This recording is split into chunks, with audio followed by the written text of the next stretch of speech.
Bom dia a todas, bom dia a todos, bom dia a todos. Na nossa live de hoje nós vamos conversar sobre a Gênese Yorubá. O que é a Gênese Yorubá? É a origem do mundo, a origem das coisas. Como o mundo se originou na perspectiva, no entendimento do povo Yorubá. Vários povos esparramados pelo mundo, pela terra, têm a sua própria narrativa sobre a origem do mundo.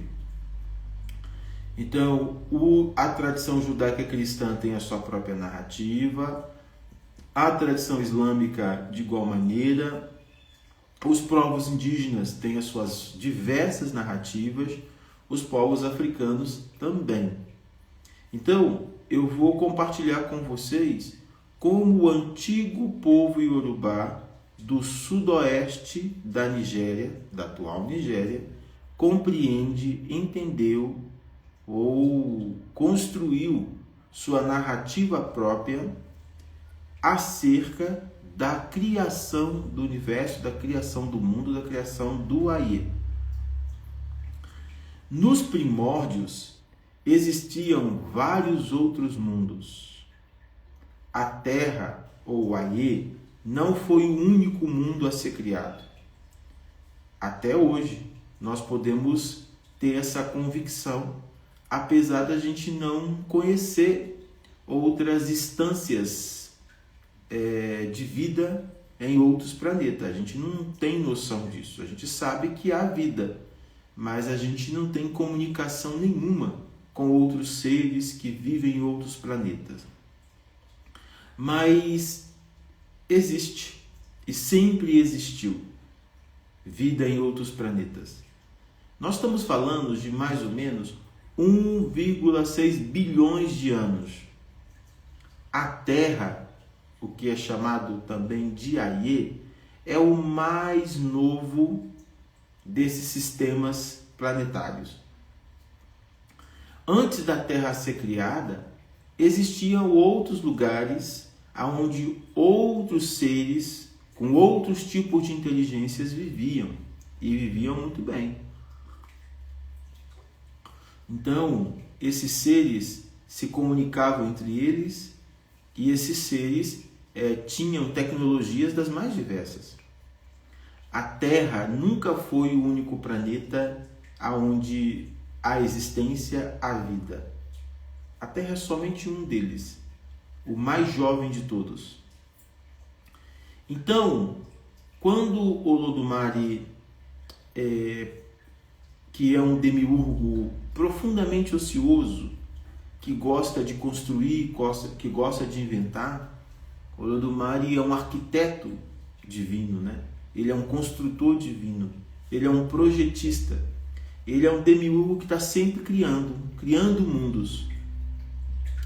Então, Olodumare viu que ele precisava criar um mundo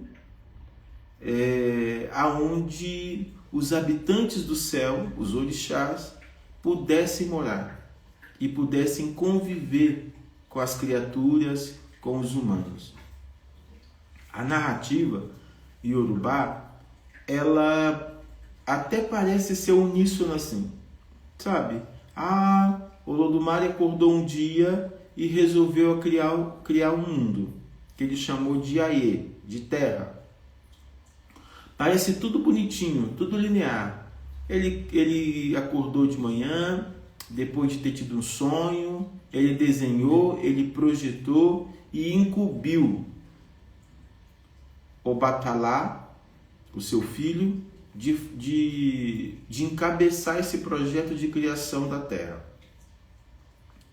Obatalá, muito decidido a cumprir essa tarefa e com muita vaidade, porque o pai havia escolhido ele para poder fazer isso. Ele então junta alguns materiais, algumas tecnologias, convida alguns orixás. Foi recomendado, de certa forma, a passar na casa de Ifá e receber orientações de Ifá, só que ele não faz isso.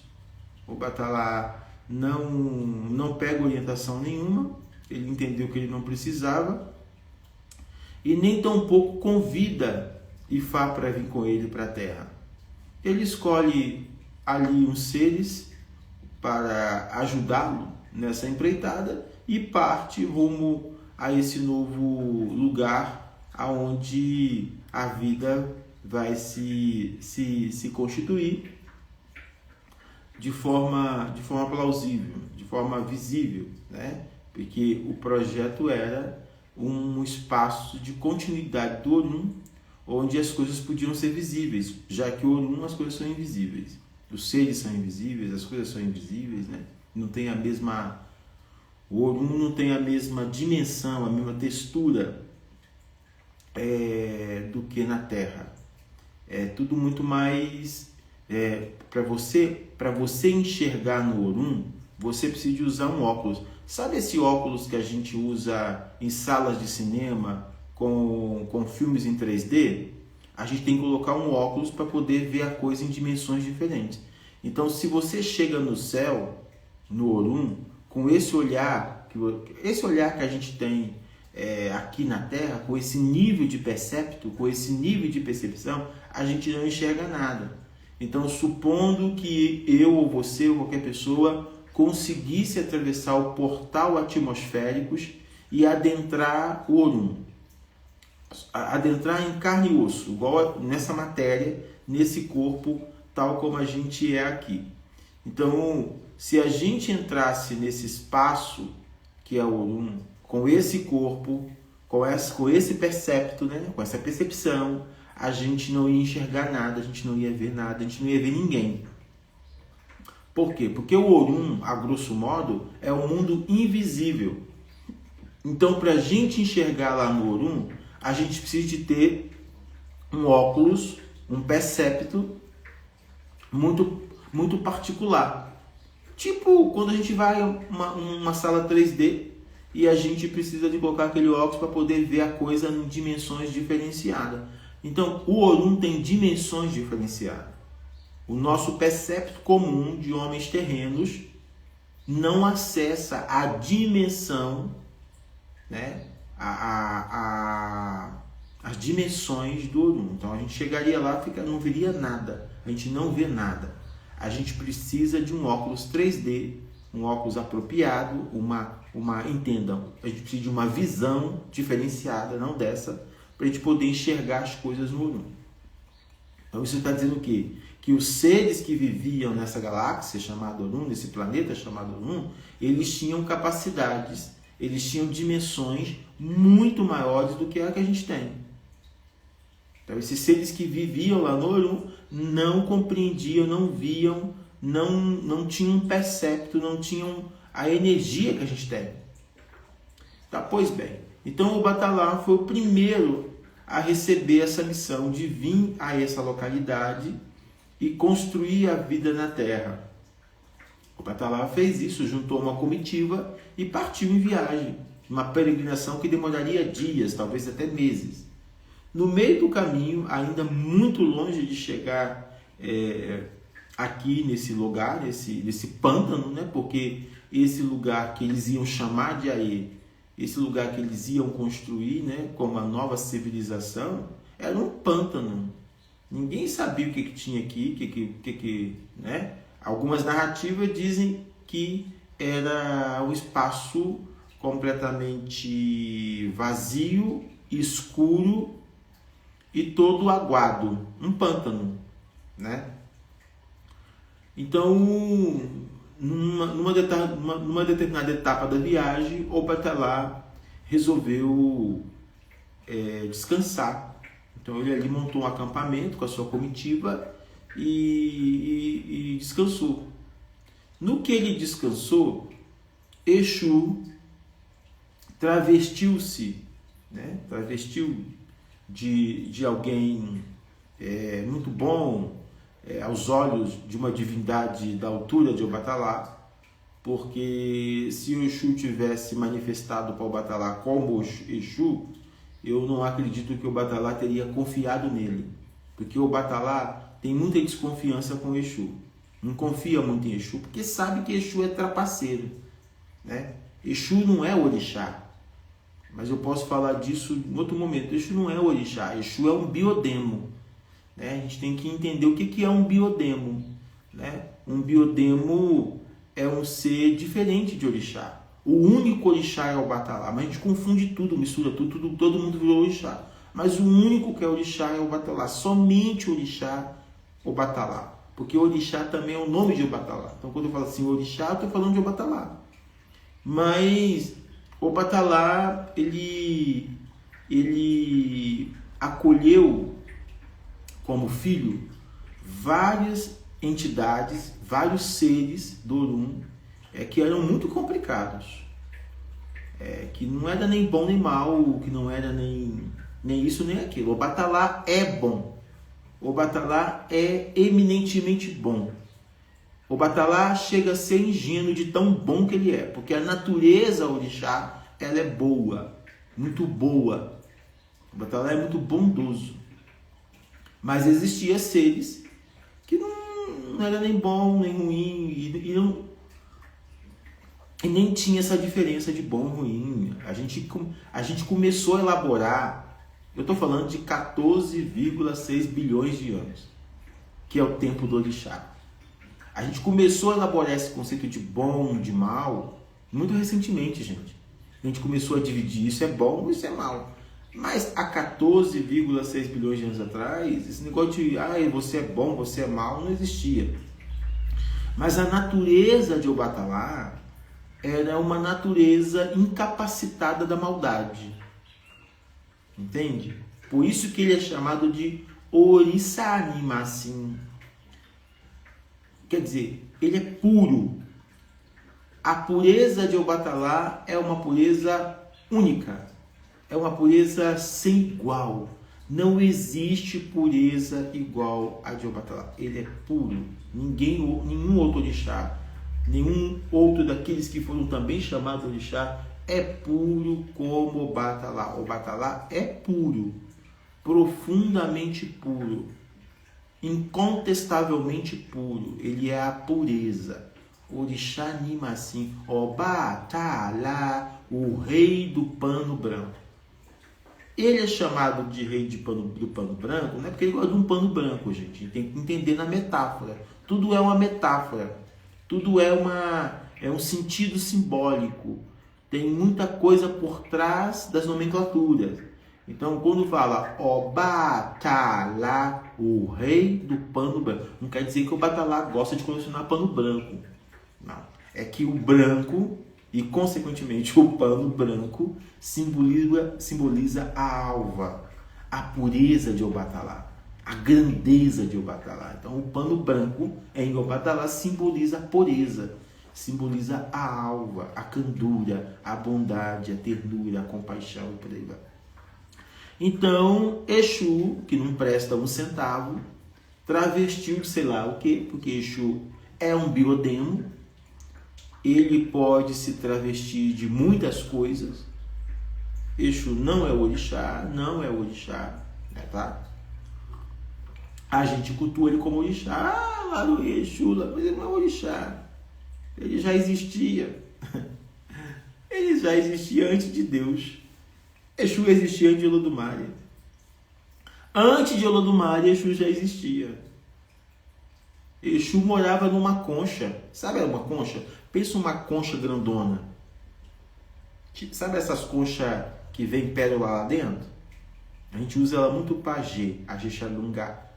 Exu morava dentro de uma concha desse tamanho ali no universo. Nem existia terra, não existia nada. Exu já estava lá. Então Exu é pré-existente. Exu existe antes da existência. Exu não foi criado por Olodumare.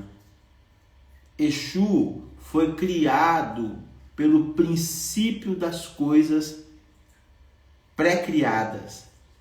Exu foi criado por um princípio das coisas pré-existentes. Olha, a moradia de Exu é uma concha. Você vê a natureza desse artefato, que é uma concha, muito antiga. Tanto é verdade que os seres que moram nas águas são os seres mais antigos. Os peixes, os anfíbios e os répteis são os mais antigos. Os peixes e os anfíbios são os seres mais antigos que existem. Então, dentro do oceano, nós temos uma arqueologia marítima antiquíssima, mas muito antiga, mas muito antiga. Exu já existia lá. Ele foi despertado por Olodumare. Olodumare foi pedir ajuda para Exu. Exu, olha, você está aí dormindo num sono profundo há milhares de anos, sem fazer nada, esse universo chato, monótono. Exu, venha me ajudar. Me ajuda a colocar engrenagem, a colocar movimento na terra que eu quero construir. Olodumare vai incomodar Exu, vai despertar Exu para Exu fazer a engrenagem, né, o movimento. Por isso que ele é chamado de Bara. Bara. Ele é Bara. Essa palavra Bara é uma palavra antiga. Tem no Urubá, mas ela também tem no hebraico, ela tem no aramaico, ela tem no árabe. Bara. Viu? Essa palavra está ligada ao princípio criador. O princípio criador. Exu é o princípio. Exu não é o criador, mas Exu é o princípio criador. Essa palavra no hebraico quer dizer assim, o próprio livro do Bereshit, que é o livro Gênesis da tradição judaica, ele vai começar dizendo Bereshit bara Elohim. Então essa palavra, ela tem presença em várias outras línguas antigas, como por exemplo o hebraico, Bereshit bara Elohim. No princípio Deus criou. Então, Bara está ligado ao princípio das coisas. E Exu é Bara. Bara. Só que no Urubá, a palavra Bara quer dizer o quê? Dono do corpo. Dona de mim. Dono de mim. Bara. Senhor do corpo. Bara. Rei do corpo. Então, Bara é o dono do corpo. Você pode entender Bara, ele é Bara, como aquele que é dono do corpo. Mas a gente pode entender corpo para além disso aqui, gente. Corpo, a totalidade da coisa, o princípio da coisa em si. Então, Exu é o princípio criador. Ele não é o criador, mas ele é o princípio criador. Porque o criador é o Olodumare. Então, Exu é o princípio criador. E Exu é o princípio criador de todas as coisas que existem. Ele é Bara. Ele é Bara. Exu é o princípio criador de todas as coisas. Então, Exu, que é um biodemo, volto lá na história da narrativa da criação. Exu não é orixá. Exu é um biodemo. O que é um biodemo? Um biodemo é um computador. Um biodemo é um ser que não tem sentimento. Os biodemos não têm sentimento. Não, apesar de serem irracíveis muitas das vezes, e eles podem parecer sentimentais, mas não é um sentimento como o nosso, porque o biodemo é um ser tipo um computador, não chega a ser um robô, mas eles são um computador no sentido de que eles armazenam muita informação. Eles são seres altamente inteligentes e qualificados. Eles são seres profundamente independentes. Eles não chegam a ser deuses e nem demônios, mas eles são seres altamente qualificados, ao ponto de colocar o dedo e questionar as coisas e perturbar as coisas. Os biodemos têm total autonomia para agir, diferente do orixá, diferente do Irumolé, diferente do Imolé, diferente do ancestral. O biodemo não tem obediência a nada, a deuses, a Deus nenhum. Ele é um ser independente, porque o seu nível, o seu nível de compreensão, de qualificação intelectual é altamente imenso. Eles transitam muito bem entre mundos, entre seres orgânicos diversos. Ele cria seres diversos. Ele tem um domínio sobre organicidade, sobre organoides dos mais diversos. Eles conseguem criar legiões a partir de si mesmo. Eles têm poder de bilocação, trilocação. Eles podem se reinventar das formas mais diversas. Eles podem estar em vários lugares ao mesmo tempo. Então isso é um biodemo. Exu é um biodemo. E Exu travestiu de um personagem ali e ofereceu ao Batalá Emu, uma bebida alcoólica, uma bebida destilada, que existe até os nossos dias na terra Iorubá. E o Batalá bebeu Emu, bebeu com gosto, estava cansado, já tinha viajado por dias, peregrinado por dia, ele estava muito cansado, né? Então ele bebe Emu, bebe muito Emu e embriaga. No que ele embriaga, ele se perde no seu serviço, na sua incumbência, na sua tarefa que havia sido dada por Olodumare. E aí, no que ele se perde, ele também perde de si. É difícil falar isso de Obatalá, né? Porque a gente ama tanto o Batalá, não é verdade? O Batalá é muito amado, né? Não tem como a gente não amar o Batalá, não é verdade? A gente que é devoto da tradição de Orixá, é impossível a gente não ter amor por Batalá, porque o Batalá é amor por inteiro, né? Mas a bondade de Obatalá, a incomensurabilidade da bondade de Obatalá fez ele cair nesse tipo de jogatina. Por quê? Ele não havia consultado o oráculo, ele não havia saído do Orum com todo o aparato que ele deveria para não correr esses riscos. Na verdade, ele deveria ter consultado o oráculo de Fá, ter convidado Exu para ir com ele. Ele não faz nada disso. Ele junta a sua comitiva, os seus amigos, quem ele queria que fosse com ele. Ele vai, a Deus dará, atravessar um deserto para poder chegar até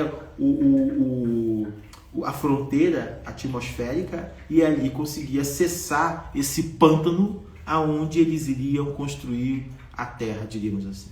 Antes de chegar, mas muito antes de chegar na fronteira, na fronteira atmosférica, né? Existe um limiar, né? Entre o céu e a terra, entre o não, existe um limiar, que é a fronteira atmosférica. Quando você sai desse espaço chamado Orum, de uma outra dimensão, né? Se nós, como eu já disse, se nós adentramos nesse espaço chamado Orum com esse corpo, com essa matéria, a gente não consegue enxergar nada, a gente precisa de um óculos 3D, a gente precisa de uma outra visão para enxergar as coisas do mundo de lá. Essa visão não dá conta de acessar nada do mundo de lá, né? Eles tinham outras dimensões, eles tinham outra capacidade, outro percepto que a gente não tem, então a gente não enxerga mesmo. Por isso que os espíritos transitam pelo aí, a gente não vê os espíritos, porque a gente não tem uma lente, a gente não tem um óculos que dá percepção, que dá visão para a gente enxergar os espíritos, né? A gente precisaria sabe quando a gente entra na sala 3D? A gente precisaria daquele tipo de óculos para poder enxergar os espíritos andando, né? Como a gente não tem esse percepto avançado, evoluído, a gente não enxerga os espíritos, salamandra, quiumba, demônios, anjos, o que for. A gente não acessa, a gente não enxerga, mas eles estão andando por aqui, eles estão interagindo, estão fazendo coisas, eles estão aprontando das tripas ao coração nesse lugar. Por que eu estou falando com desdém da Terra? Porque a Terra, gente, a Terra foi criada por causa de uma situação complicada. Nós vamos chegar lá. Então, quando o Batalá se viu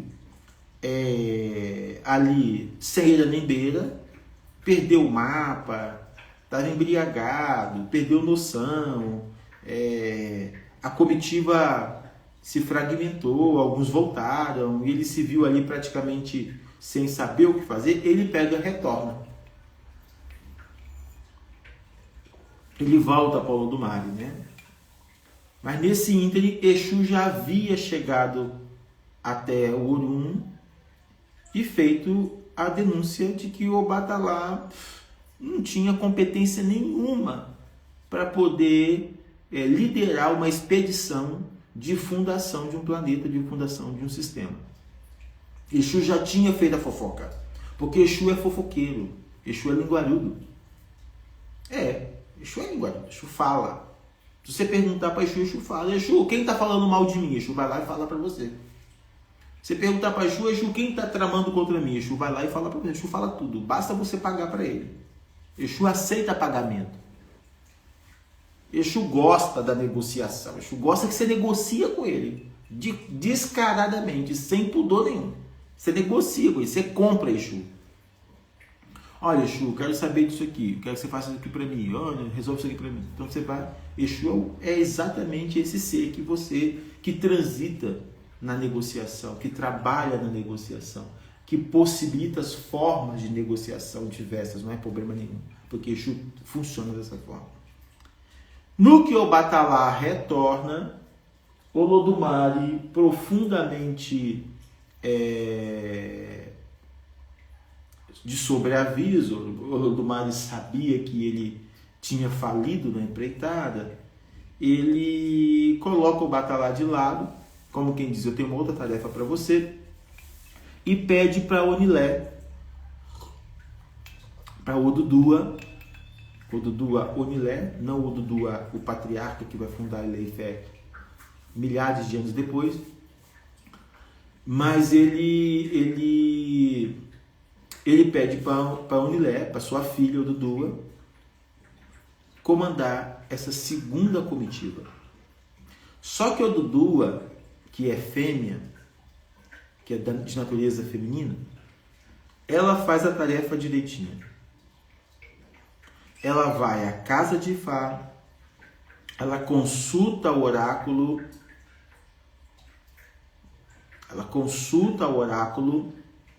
Ifá dá a ela as recomendações pontuais,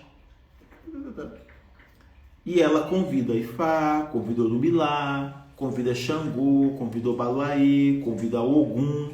Ela só convida os cabeções, só os perigosos. Olha quem que ela leva. Ela leva um Ogum da vida e um Xangô da vida. Esses dois são terríveis. Xangô e Ogum vai tornar bonitinho, vai ficar bonitinho depois que eles vão se relacionar com o Obatalá. O Obatalá torna Xangô e Ogum bonitinho. Mas Xangô e Ogum é carnificina. Eles são horrorosos, são apavorantes. Eram, né? Xangô é meu orixá, ele é lindão demais. Mas Xangô era... Gente, Xangô é arrancador de cabeça, né? E Ogum, bebedor de sangue. Então pensa, olha só os cabeções altamente perigosos, a máfia que Onilé decide trazer para a Terra. Ela pega, chama Xangô, o cortador de cabeça, sem eira nem beira, Ogum, bebedor de sangue, que se banha no sangue, e leva um outro Obaluaê, que é o tempestuoso senhor do calor, da peste, da doença, das intempéries, né, das erupções. O Obaluaê é terrível. Vocês não têm noção quanto o Obaluaê é terrível. Eu estou falando dos primórdios, né? Né? O Obatalá é o orixá Nimacim que vai botar juízo nesses seres todos. Eles não chegam na Terra santinho. Olha como é que Xangô é santinho. Olha como é que Ogum é santinho. Eles não eram nada santo. O único santo nesse BO é o Obatalá, gente. E é o Obatalá, o mais velho, quem vai educar todos esses seres cósmicos para uma vida terrena. Tá? Xangô é vermelho, tempestuoso, temperamental. Olhou torto para Xangô e já pega o Oxê e corta a cabeça. O que o Obatalá faz? O Obatalá dá o branco para Xangô, né? Calma, Xangô. Pensa antes de agir. Tenha temperança. Tenha bondade no teu coração. Você não precisa matar todo mundo. Então, mas Onilé convida essa gente, esses seres dos mais tenebrosos, para vir com ela para a Terra. Isso tinha um propósito. Ela sabia que ela encontraria muitos desafios. Então, ela precisaria trazer para essa Terra seres altamente qualificados para encabeçar a construção da terra. E nesse sentido, Ogum era extremamente capacitado, porque Ogum é um arquiteto, Ogum é um engenheiro, Ogum é um inventor. Então ela não tá trazendo ninguém. Ela não está trazendo um ser que vai vir aqui e vai ficar sentado comendo. Ela chamou Ogum porque sabia que Ogum é um exímio construtor, um exímio mestre de obra.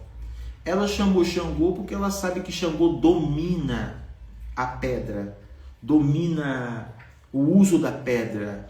Xangô domina o uso da madeira. Xangô sabe mexer com madeira, sabe mexer com pedra.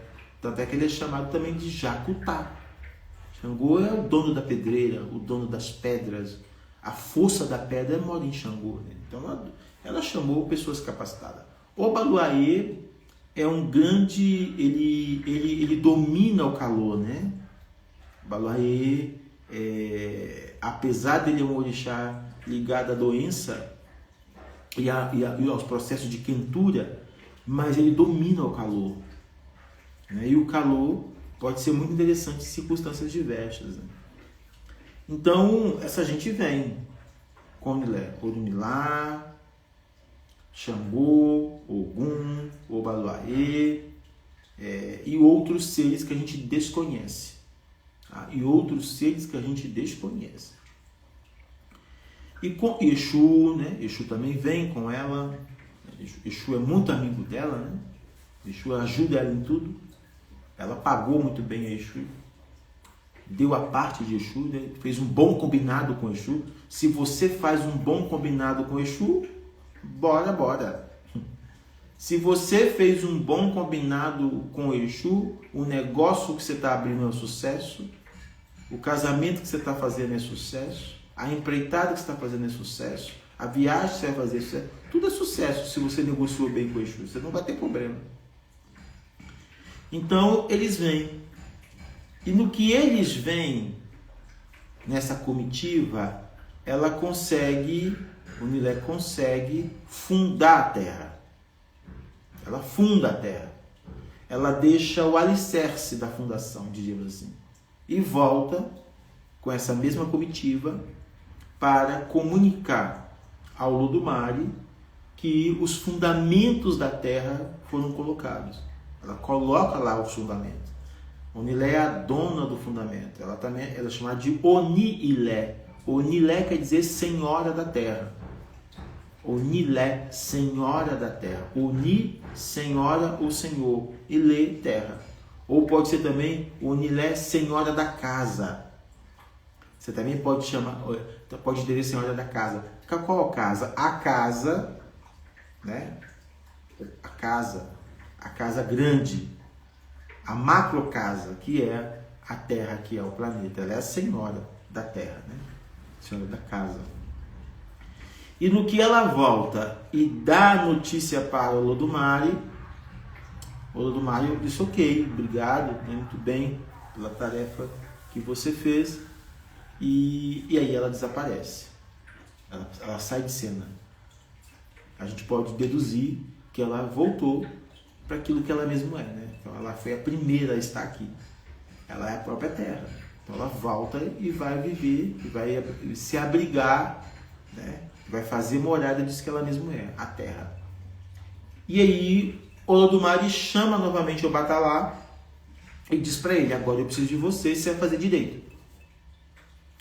Você vai para a terra, você vai levar grãos, você vai levar alguns animais, você vai levar alguns seres humanos, os primeiros seres humanos que a gente vai inventar, vai criar, e você vai levar essa gente para lá.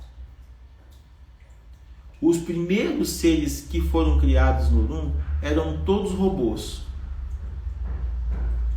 Eram todos robôs. Eram robôs e eram tudo muito parecido, sabe?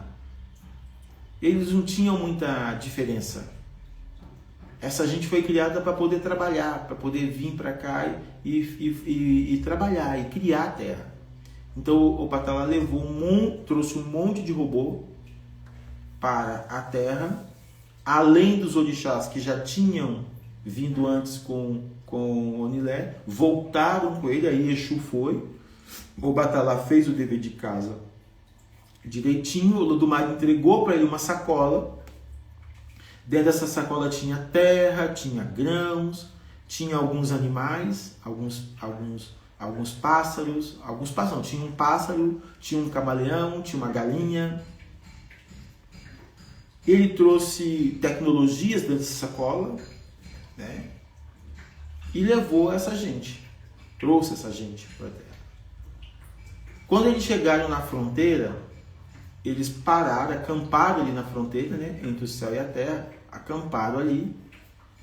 E para testar, para verificar que essa terra estava de fato apta a ser moradia desses seres que estavam vindo do Orum, não existia nós ainda não. Nós somos Eniãs. Não existia ainda os Eniãs. Nós somos um tipo de humano muito complicadinho. A gente não vai aparecer agora. Esses Eniãs que nós somos, assim, de corpo, carne, não aparece ainda. Nós estamos lá na fundação. A gente não tinha aparecido ainda. Não tinha aparecido ainda. Quem veio foi esses orixás, esses seres diversos. Eles não eram orixás, eles eram seres divinos, seres do Orum, seres. Não, a gente não veio ainda. E robôs, porque esses primeiros seres que vieram eram tudo robotizados. Tudo, né? Para poder trabalhar nessa construção desse planeta, desse sistema. Então, o Batalá tirou da sacola um montículo de terra e jogou. Lá da fronteira, do limiar atmosférico, ele joga terra. E espera. Essa espera não é uma espera mágica, como a gente também gostaria de entender. Ele espera. O vento faz um trabalho, né? A brisa, porque tudo era água, era pântano. Como é que a gente vai descer num pântano? Vamos afogar, vamos cair, vamos ser soterrados, tudo era pântano. Então ele joga terra. Ele espera, sei lá quantos dias, quantos meses. Depois ele manda uma galinha, que é exatamente a galinha da Angola, a galinha coquém, para essa galinha tatear, esparramar essa terra. Depois que ele manda a galinha, ele espera. A galinha não volta mais, né? A galinha ficou por lá. Então, o primeiro animal, o primeiro ser animal a pisar na terra foi a galinha da Angola. A gente tem que ter muito respeito por Coquém, porque Coquém, na nossa gênese, a Coquém, a galinha da Angola, tem um papel fundamental. Ela não é só a primeira a pisar na terra, como ela participa desse trabalho de construção da terra. E ela também vai ser a primeira a ser iniciada nos mistérios. Tanto é verdade que Coquém representa a própria iniciação. Ela tem adocho, né? Ela tem o corpo pintadinho. Tem toda uma metáfora em torno da galinha da Angola, da Coquém, que simboliza o próprio rito iniciático. Então ela é a primeira a pisar na terra, ela é a primeira a ser iniciada e ela vai representar aquele que iniciou no mistério, né? Depois, passado alguns meses, dias, né, um tempo, ele envia Alagemô. Quem que é Alagemô? O camaleão. Para que o camaleão transita sobre a terra e verifique se essa terra está consistente. Porque como o camaleão rasteja, a gente vai saber que isso está consistente, né? O camaleão também contribuiu para poder assentar esse perímetro melhor, né? Porque ele rasteja, ele vai esparramando, ele vai conduzindo, né? E a laguemô é muito importante. É outro animal sagradíssimo para nós, porque a laguemô, ele está sempre sentado, sempre ali disposto aos pés de Olodumare. A laguemô é o visionário, é o olhador de Olodumare. Vários itãs relatam que a laguemô vinha do céu para a terra só para poder ver como as coisas estavam e voltava e notificava a Olodumare.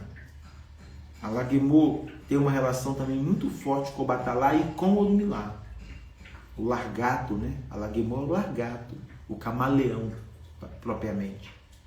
Então ele vinha para a terra durante esses primeiros anos, vinha desapercebido, sem ninguém notar, porque ele consegue camuflar.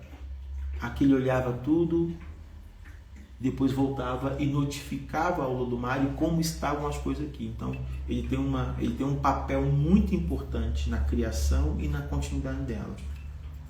Depois que ele envia a laguemô, ele joga lá de cima vários grãos, várias sementes. Ele pega da sua sacola e joga várias sementes.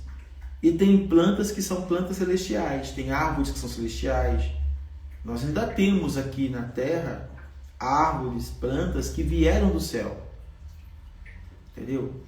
A canela de macaco, também chamada de teteregum, é uma dessas plantas que vieram do céu. Ela é sagrada. Todas as plantas são sagradas, mas teteregum é muito antiga. Canela de macaco ou cana de macaco é a folha da vida e da morte. Nós chamamos ela de folha da vida e da morte. Euê teteregum, cana de macaco, canela de macaco. Ela é antiguíssima, ela é ancestral. Ela veio do céu, ela veio do Orum. O poder dela é inacreditável, porque ela é ancestral, ela é divina. Outras plantas, outras árvores foram criadas, foram se constituídas na terra das interações de outras plantas, outras árvores. Muitas plantas vão surgindo da interação de uma planta com a outra. E esse processo de evolução da planta, ele é partícipe dessa interação. Então, tem plantas que surgiram na terra que são fruto de interações de planta com planta, de árvore com árvore. Entende? Então, um acasalamento ali entre uma árvore e outra árvore, entre uma planta e outra planta, surge uma outra espécie de planta. Eu estou falando aí de um período de 14,6 bilhões de anos de processo evolucionário, né, de evolução, que foi se constituindo no planeta, na Terra, e foi dando aí tudo isso que a gente tem hoje. Mas tem árvores e tem plantas que foram sementes trazidas do jardim do Orum, do jardim de Olodumare. Então, a teteregum, a canã de macaco, a cadeia de macaco era uma dessas que estavam no jardim de Olodumare. E ele mandou o batalá levar a semente dessa teteregum. A figueira é uma árvore do Orum. A figueira também estava no jardim de Olodumare. A semente dela foi jogada. As palmeiras são sagradas.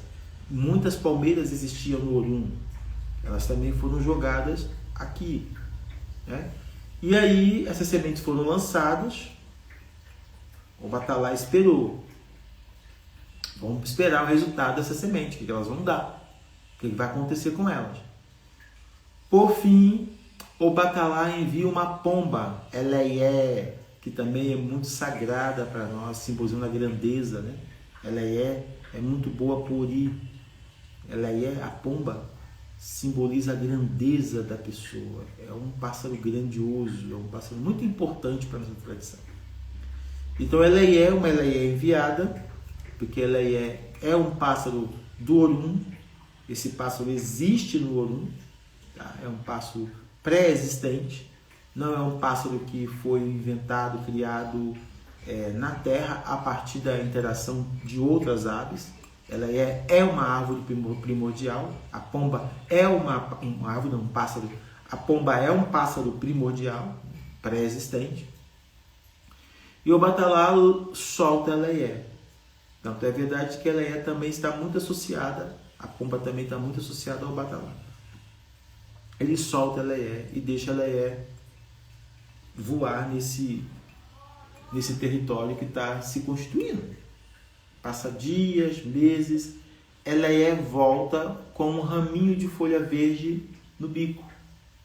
Essa narrativa vai se aproximar muito do que acontece lá na Arca de Noé, né?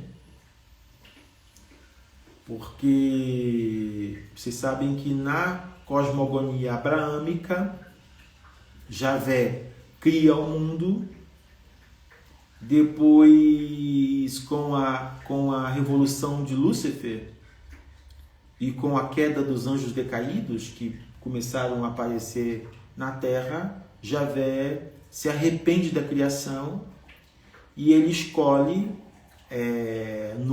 Noé, da casa de Adão, descendente de Sete, descendente de Adão, para que Noé construa uma arca e coloque dentro dessa arca um casal de cada animal, de cada planta, de tudo que foi criado. Porque ele vai lançar um dilúvio, ele vai lançar água, muita água, e vai destruir esse mundo todo e vai começar do zero. Noé faz como Javé, obediente a Javé. Ele faz como a Javé mandou, constrói uma gigante arca e armazena dentro dessa arca um casal de cada animal, a sua própria família e sementes de várias plantas, frutas, árvores, por aí vai. E a água destrói esse mundo totalmente. Depois, Noé espera essas águas abaixarem por meses, por anos talvez. E quando ele percebe que a água está baixando, ele começa a enviar uma Eleia, ele começa a enviar uma pomba, para que a pomba notifique, para que a pomba, por isso que o pombo virou correio, né? Virou pombo correio, porque o pombo volta. Para que o pombo notifique se as árvores já começaram a surgir, já começaram a crescer novamente. E várias ocasiões relata no livro do Bereshit, no livro do Gênesis, que a pomba foi e nem voltou. Então, quando a pomba não voltava, eles sabiam que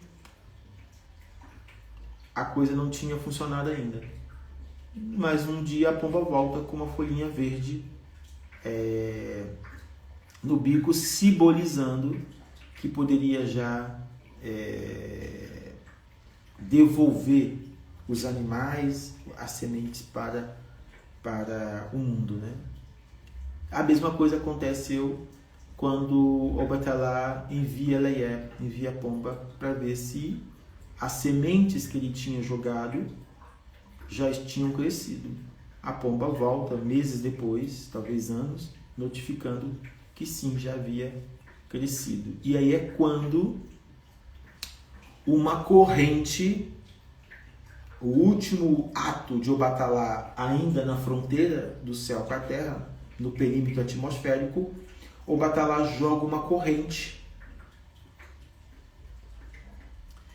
E essa corrente, ela cai exatamente em cima de um guiopé, em cima de uma palmeira. E através dessa corrente, em várias narrativas de vários povos, essa corrente caída do céu vai se apresentar. Tem um simbolismo por trás dessa corrente, né?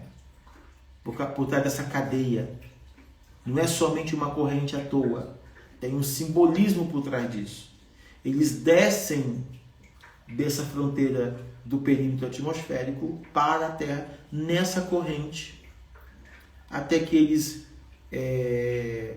encontram o Igiopé, e através do Igiopé eles tateiam o chão e chegam na terra. Então eles descem através de uma corrente, depois são abrigados por uma palmeira, e através dessa palmeira, que é uma palmeira sagrada, Igiopé é sagrado, Igiopé vai dar o dendê, né?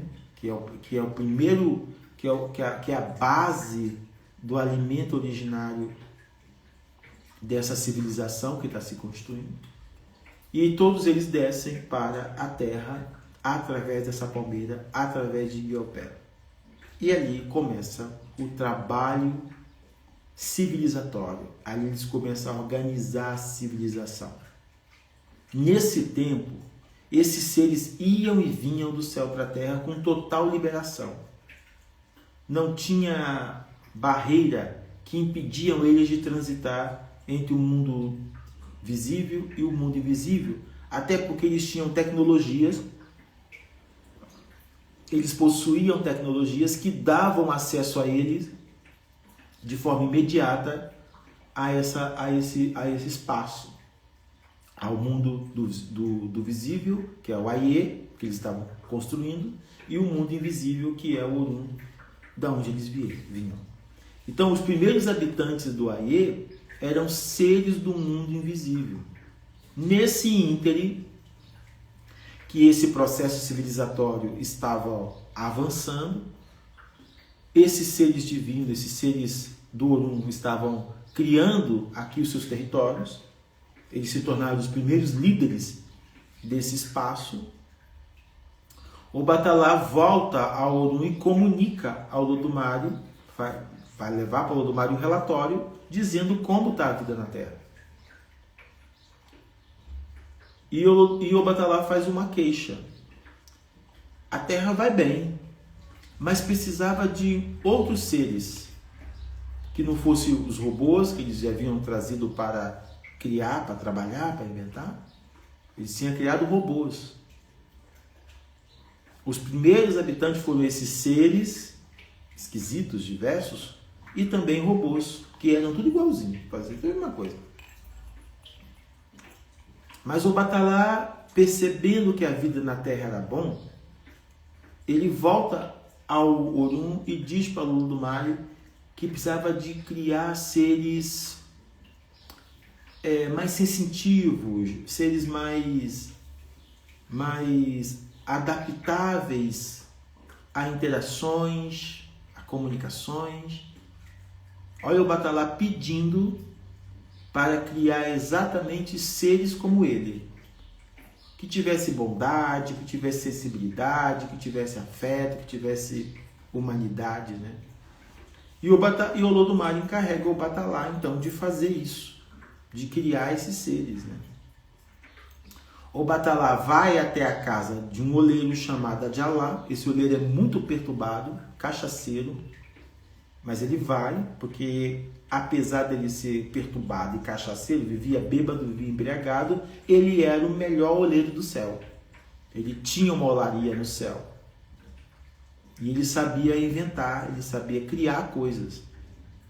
Então o Batalá vai até a casa de Adjalá, o oleiro celestial, e desenha para ele o tipo de humano que ele queria trazer para a Terra, com a outorga de Olodumare. E ali eles começam a criar esses primeiros seres humanos. O Batalá dá a maquete. O Batalá só deu a maquete.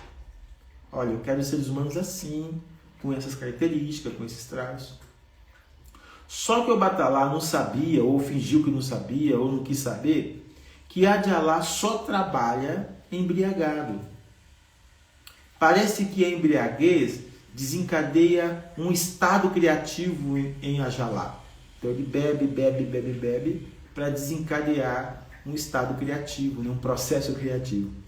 E Adjalá começa então a criar seres humanos dos mais diversos.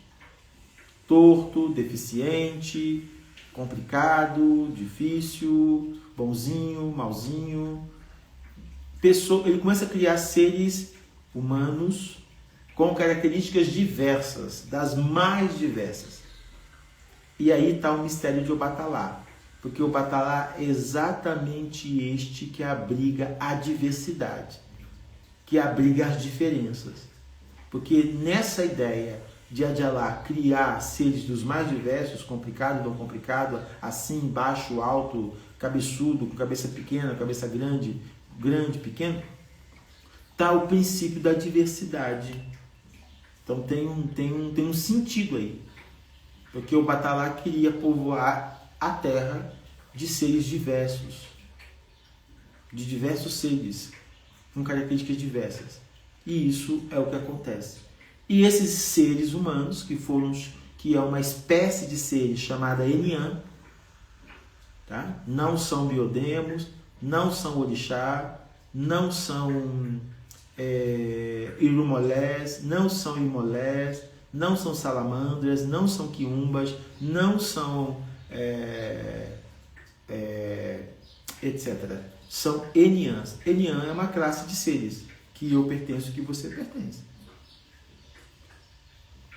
Esses Enians, esses primeiros Enians, começam a chegar na Terra. E com quem eles vão interagir?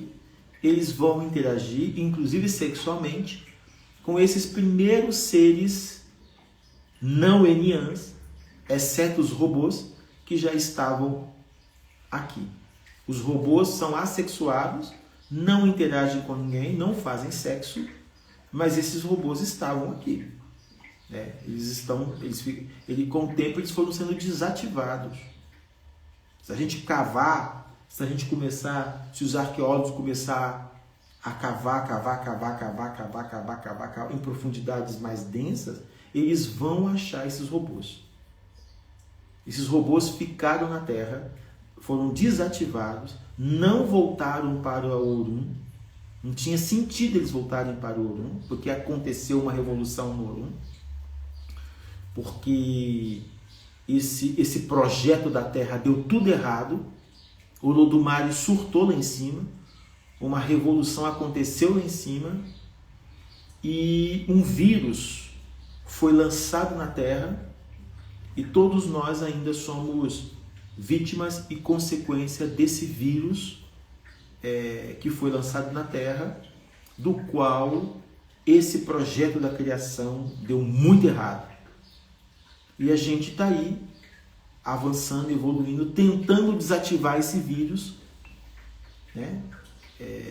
Essa pandemia que aconteceu por mais de milhões de anos, mas do qual o nosso DNA ainda é refém. O nosso DNA já nasce com esse vírus, tá? E a gente é refém dele, de modo que a gente não consegue avançar muito. A gente avança, mas a gente não avança muito. Então, quer dizer, esse aparato tecnológico, computadores, celulares, nada disso ainda é o avanço, o nível de avanço que a gente deveria estar. Pelo contrário, a gente ainda está muito atrasado, a gente está muito longe, muito longe de ter as tecnologias que aqueles antigos tiveram. Então esses robôs foram todos desativados, ficaram por aqui na Terra, deve estar enterrado em algum lugar. Eu acho que no Brasil existe muito desses robôs enterrados em algumas localidades. A gente consegue sentir a frequência deles. Quem tem sensibilidade muito aflorada sente a frequência desses seres robotizados que viveram aqui, né? Mas precisaria de escavações muito densas. Você precisaria de uma empreitada muito densa para poder encontrar esses robôs, mas o Brasil tem muito desses robôs enterrados nos nossos solos, tá?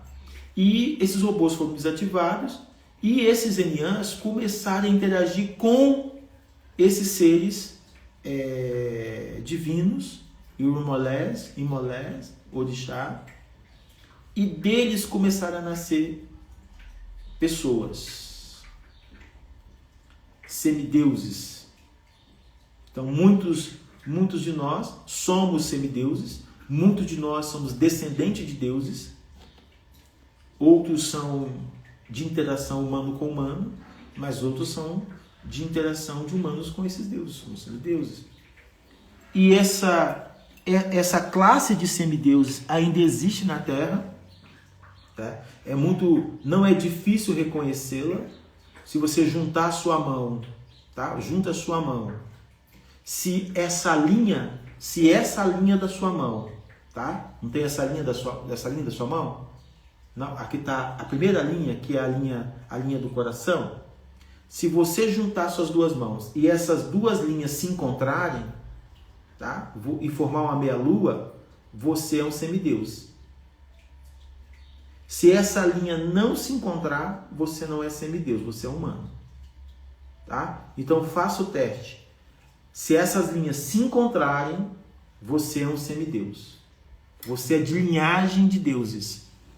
Tá? Você é um escolhido, você é uma pessoa que tem dons que você não descobriu, que você não conhece, que você não despertou. Tá? É muito fácil você perceber. Você pega essa linha aqui, ó. Tá vendo? Essa linha nessa mão, essa linha nessa mão. Você vai juntar ela. Se elas se encontrarem formando uma meia-lua, você é um semideus. Se ela não formar uma meia-lua, você é humano. Você é enian. Você descende de uma casa, de uma linhagem de humanos. Mas se ela formar uma meia-lua na palma da sua mão, uma lua crescente, ela forma literalmente uma lua crescente. Você é um semideus, você é um escolhido, você tem uma missão muito grande para realizar aqui na Terra. Você tem a incumbência de transformar a Terra. E você tem potencial, você tem poderes que você não conhece, que estão desativados dentro de você e você não sabe usar. Então você é um escolhido. Tem que formar uma meia-lua. Se você fizer assim com a sua palma da mão, faz um desenho e forma literalmente uma meia-lua. Tá? E debaixo dessa meia-lua vai fazer um M. As outras linhas vai construir um M. E aí está o segredo da sua existência. Isso chama quiromancia. As linhas da sua mão estão falando quem você é. As linhas da sua mão estão descrevendo você. Você tem todo o universo na palma da sua mão. Aqui está Vênus, aqui está Mercúrio, Saturno, Plutão. Entende? A palma da sua mão, ela é o próprio universo. E essas linhas modificam com os anos. Quando você é criança, essa linha é de um jeito. Quando você é adolescente, é de outro jeito. Quando você é adulto, essas linhas vão andando na sua mão. Tá? Mas se você tem a meia-lua, se você tem a lua crescente na palma da sua mão, você é um semideus. Você descende de deuses. Você é descendente de deuses e de deusas. E você tem potencial para poder fazer coisas que os deuses faziam. Porque você tem sangue de deuses.